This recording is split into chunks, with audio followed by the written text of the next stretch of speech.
छात्रों, आज हम हिंदी कालांश में बाल राम कथा इस पूरक पाठ्य पुस्तिका से पाठ 8 सीता की खोज इस पाठ का हम अध्ययन करेंगे।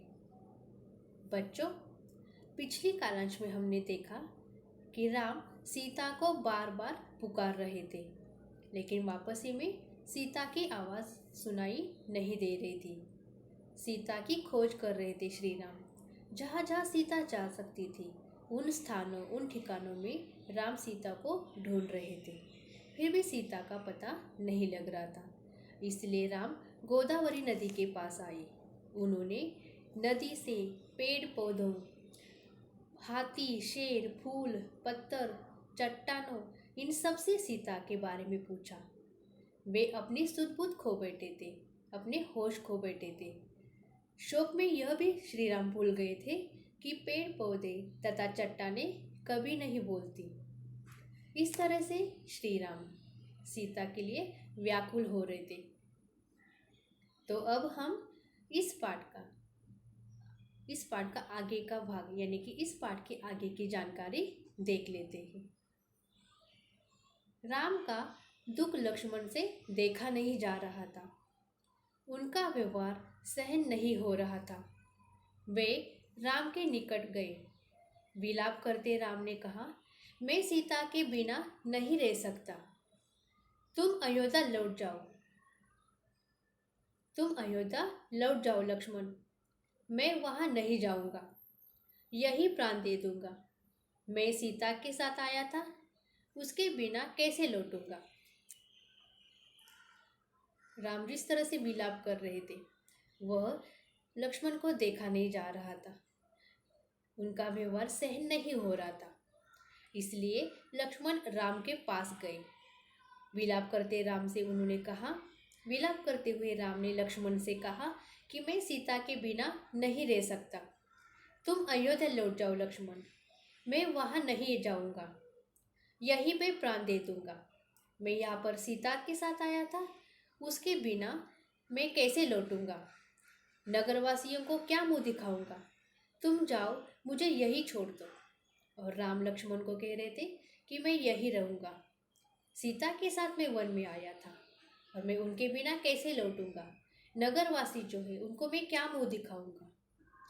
तुम जाओ लक्ष्मण अयोध्या में, मुझे यही छोड़ दो। इस तरह से राम लक्ष्मण से कह रहे थे। आप आदर्श पुरुष हैं, आपको धैर्य रखना चाहिए। इस तरह दुख से कातर नहीं होना चाहिए। हम मिलकर सीता की खोज करेंगे। वे जहां भी होंगी हम उन्हें ढूंढ निकालेंगे। जिस तरह से लक्ष्मण को श्री राम की हालत देखी नहीं जा रही थी, इसलिए फिर उन्होंने राम को धीरज बंधाया, यानी उनको दिलासा दिया और कहा कि आप आदर्श पुरुष हैं और आपको धैर्य रखना चाहिए, यानी कि आपको धीरज रखना चाहिए। इस तरह से दुख से कातर यानी कि व्याकुल नहीं होना चाहिए। हम मिलकर सीता की खोज करेंगे। वे जहाँ भी होंगी हम उन्हें वहाँ से ढूंढ निकालेंगे। सीता हमारी प्रतीक्षा कर रही होगी, लक्ष्मण ने उन्हें ढाढ़स बंधाते हुए कहा। लक्ष्मण राम को दिलासा दे रहे थे, कह रहे थे कि हम जहाँ भी सीता होंगी वहाँ जाके हम सीता को ढूंढ लेंगे। इस तरह से लक्ष्मण ने राम को धीरज दिया। राम शांत हुए, पर थोड़ी ही देर में हाँ प्रिय कहते हुए पुनः विलाप करने लगे। इस बीच आश्रम के आसपास भटकने वाला हिरणों का एक झुंड राम लक्ष्मण के निकट आ गया। राम को लगा कि हिरण सीता के बारे में जानते हैं। राम शांत हो जाते हैं जब लक्ष्मण उनको धीरज बंधाते यानी कि ढाढ़स बंधाते हैं उनका। फिर थोड़ी ही देर बाद राम हाँ प्रिय कह के पुनः विलाप करने लगते हैं, पुनः व्याकुल हो जाते हैं। और इसी बीच में आश्रम के आसपास भटकने वाला हिरणों का एक झुंड राम लक्ष्मण के पास आता है। राम को लगा कि शायद हिरण सीता के बारे में जानते हैं, उन्हें कुछ बताना चाहते हैं। उनको लगा कि हिरण उन्हें कुछ बताना चाहते हैं। हे मृग, तुम ही बताओ सीता कहाँ है। फिर राम उन हिरणों से पूछते हैं कि हे मृग, तुम ही बताओ कि सीता कहाँ है। हिरणों ने सिर उठाकर आसमान की ओर देखा और दक्षिण दिशा की ओर भाग गए। राम ने संकेत समझ लिया, हमें सीता की खोज दक्षिण दिशा में ही करनी चाहिए। उन्होंने लक्ष्मण से कहा, हिरण उसी ओर गए हैं। राम उन हिरणों को पूछ रहे थे कि हे मृग, तुम ही बताओ कि सीता कहाँ पर है। हिरणों ने फिर सिर उठाकर आकाश की यानी आसमान की ओर देखा और फिर दक्षिण दिशा की ओर भाग गए। राम ने इनका संकेत यानी कि इशारा समझा। उन्होंने लक्ष्मण से कहा कि हमें सीता की खोज दक्षिण दिशा में ही करनी चाहिए, क्योंकि हिरण दक्षिण दिशा की ओर ही गए हैं। वन में भटकते हुए उन्होंने एक टूटे हुए रथ के टुकड़े देखे। मरा हुआ सारथी और मृत घोड़े भी थे। वन में रथ का क्या प्रयोजन, उसके टूटने का क्या अर्थ? राम असमंजस में पड़ गए। वन में भटकते हुए उन्होंने एक टूटे हुए रथ के टुकड़े देखे। राम ने एक रथ के टूटे हुए टुकड़े देखे और वहां मरा हुआ सारथी और मृत घोड़े भी थे। फिर राम सोच रहे थे कि वन में रथ का क्या प्रयोजन यानी कि उद्देश्य, वन में रथ का क्या काम है, क्या उद्देश्य है और उसके टूटने का क्या अर्थ है। अगर वन में रथ है भी तो वह रथ क्यों टूटा, कैसे टूटा? इसलिए राम असमंजस में यानी कि दुविधा में पड़ गए। लगता है थोड़ी देर पहले यहाँ संघर्ष हुआ है, लक्ष्मण ने कहा। यह पुष्पमाला वही है जिसे सीता ने वेणी में गूंथ रखा था। निश्चित तौर पर सीता राक्षसों के चंगुल में फंस गई है। यह माला संघर्ष के दौरान वेणी से टूटकर गिरी होगी। लक्ष्मण ने कहा, लगता है कि थोड़ी देर यहाँ संघर्ष यानी कि टकरा हुआ होगा और यह जो पुष्पमाला यानी कि फूलों की माला है वह सीता ने अपनी वेणी में गूंथ रखी थी। निश्चित तौर पर अभी सीता राक्षसों के चंगुल में फंस गई है और यह माला टकराव करने के दरमियान ही यानी कि संघर्ष के दौरान वेणी से टूटकर गिरी होगी।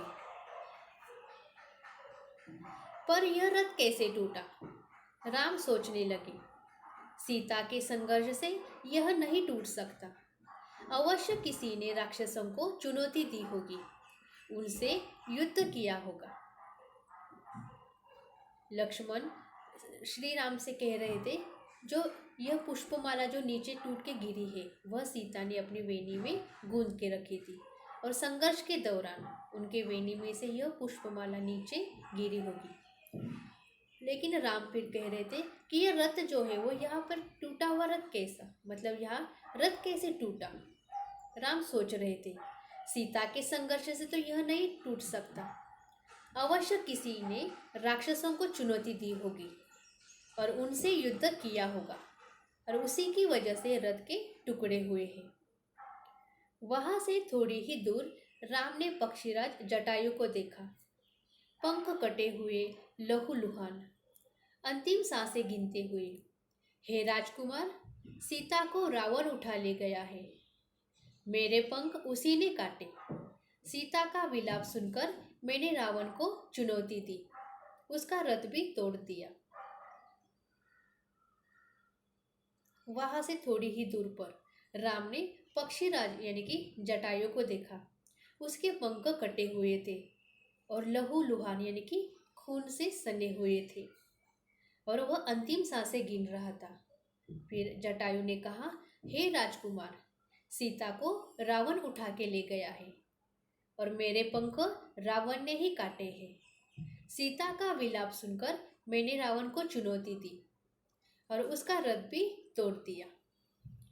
इस तरह से आप बीती यानी कि जटायु रावण के बारे में कह रहा था कि रावण ने ही उसके पंख तोड़ दिए हैं, पंख काटे हैं और इसीलिए और सीता को भी रावण ही उठाकर ले गया है।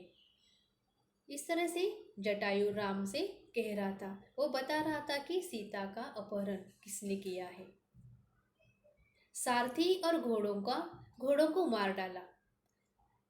जटायु यह भी कह रहा था कि मैंने सारथी और घोड़ों को मार डाला है, स्वयं रावण को भी मैंने घायल कर दिया है, पर मैं सीता को नहीं बचा सका। रावण उन्हें लेकर दक्षिण पश्चिम दिशा की ओर उड़ गया और यह कहते कहते जटायु ने प्राण त्याग दिए।